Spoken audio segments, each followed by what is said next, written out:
조합제TV 시청자 여러분 안녕하십니까. 2019년 8월 17일입니다. 8월 17일 정오를 넘었었습니다. 지난 8월 15일 문재인 대통령은 광복절 경축사에서 일본에 대한 자극적 발언을 삼가하는 모습을 보여주었습니다. 징용공 그리고 위안부 문제에 대해서 언급하지 않았습니다. 오히려 도쿄올림픽이 잘 되었으면 좋겠다라는 이야기를 했습니다. 일부에서 예상했던 것처럼 한일 군사정보보호협정 파기도 선언하지 않았습니다. 일단 일본과의 대결 자세를 상당히 완화하는 모습을 보여주었습니다. 그러나 그날 광화문 그리고 그 전날 광화문에서 있었던 친문재인 세력의 대중 집회에서는 일본을 직설적으로 비판하는 것은 뭐 예정된 메뉴였지만은 여기에 곁들여 가지고 자유한국당 해체하라, 조선일보 해체하라, 그리고 토착 외구 운운하면서 이 싸움의 방향을 아베 총리가 아니라, 아베 총리를 아무리 공격해봐도 도쿄에서 데모를 하지 않는 한 쓸모가 없는 거죠. 오히려 자신들이 설정한 내부의 적을 향한 공격 모습을 보여주었습니다.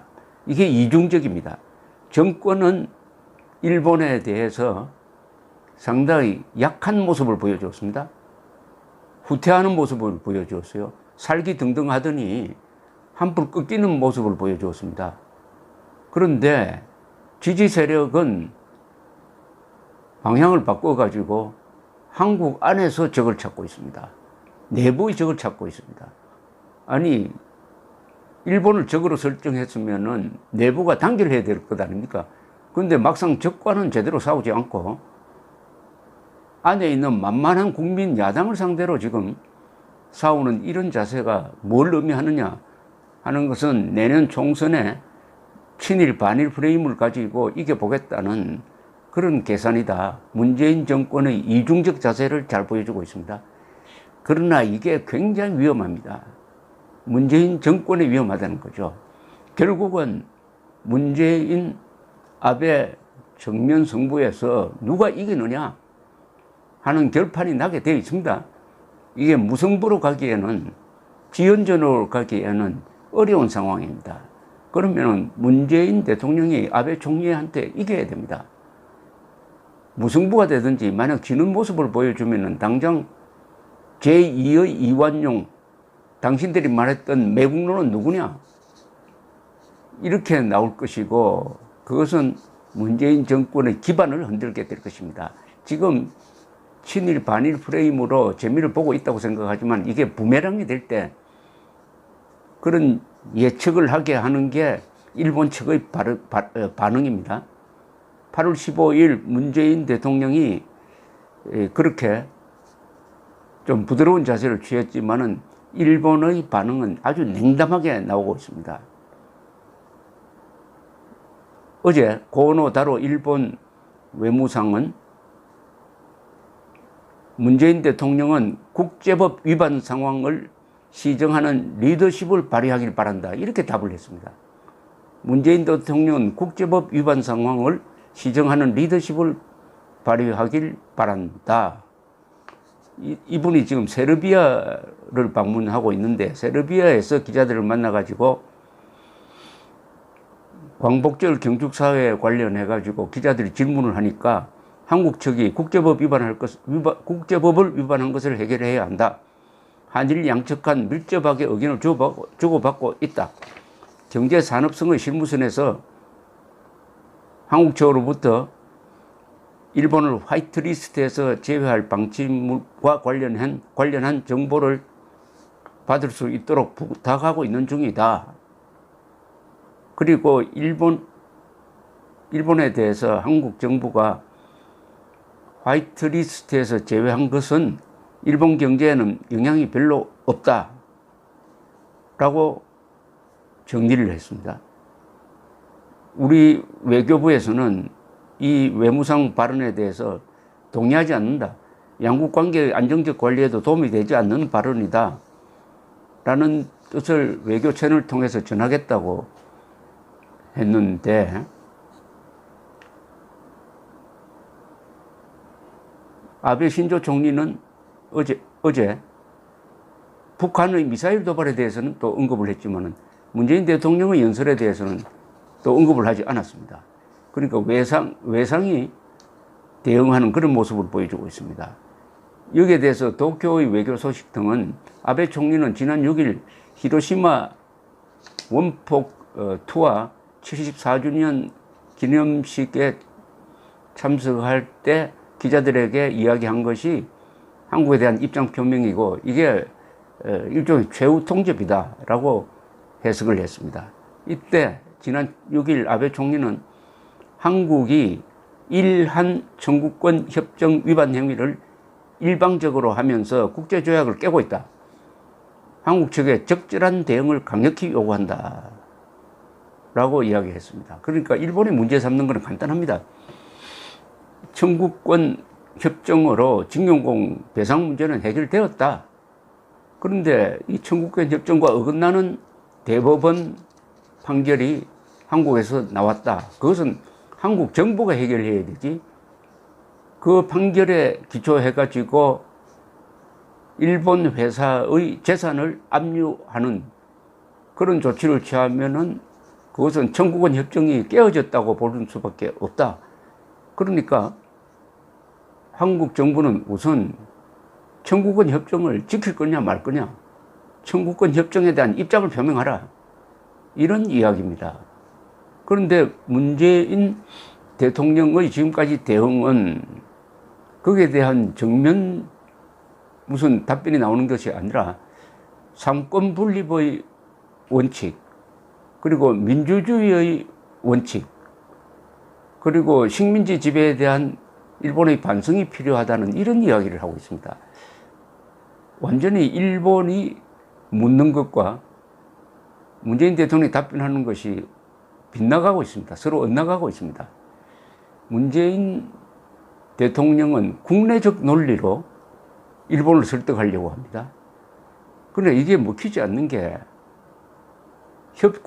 기본조약, 한일 기본조약과 청구권 협정, 일종의 1965년 체제가 있습니다. 이게 한일 우호관계의 기본입니다. 1954년의 한미 상호 방위 조약이 한미 동맹의 기본이었던 것과 같습니다. 그러니까 우리나라 외교는 친미 플러스 친일인데, 친일 하면은 신경질적인 반응을 보이는 사람이 있는데 1945년 이전의 친일, 그걸 일단 구친일이라고 합시다. 구친일은 문제가 있을 수가 있어요. 그러나 신친일입니다. 1965년 이후의 신친일은 이것은 잘하는 일입니다. 왜냐하면 일본과 우호 관계를 맺고 그리고 한미일 동맹의 일원이 되었으니까 한국과 일본은 반드시 친일하고 친한해야 합니다. 근데 이걸 뒤죽박죽 만들어 가지고, 예컨대 뭐 나경원 의원이 일본 대사관이 주최하는 행사에 참석했다, 친일파다, 이런 식으로 생사람 잡는 이런 못된 짓을 하고 있는 세력이 한국에 있습니다. 그 사람들이 또 친북을 해요. 친북 반일을 합니다. 친북 반일은 반역입니다. 친북 반일은 애국이 아니라 반역입니다. 적과 친하게 지나고 우방국가, 그것도 보통 우방국이 아니라 유엔군 후방기지를 제공하고 있는 안보상의 우방국과 적이 되자고 하는 게 그게 바로 반역이고 이적입니다. 여기에 휩쓸려 들면 큰일 납니다. 그러니까 제가 방송할 때마다 이야기합니다. 친북 반일은 반역이다. 친북 반일은 반역이다. 이건 달달 외워야 됩니다. 한국은 친미 친일해서 발전한 나라다. 친북 반일이 겹치면 반역이다, 이적이다, 이겁니다. 자, 그런데 문재인 대통령의 이 국내적 대응은 일본에 씨가 먹히지 않을 뿐만 아니라 국제사회에서 전혀 통하지 않습니다. 전혀 통하지 않습니다. 그러니까 국가와 국가 간의 약속은 정부와 정부 사이에 하는 것이지 한국의 무슨 대법원과 일본의 외무성이 무슨 약속을 한 게 아닙니다. 그러니까 이 모순 관계는 문재인 대통령이 해결했어야 됩니다. 청구권 협정에 어긋나는 판례가 나왔어요. 그러면 이 조정을 문재인 대통령이 책임지게 하고 일본 기업이나 일본 정부에 피해가 가도록 하면 안 될 책임이 있습니다.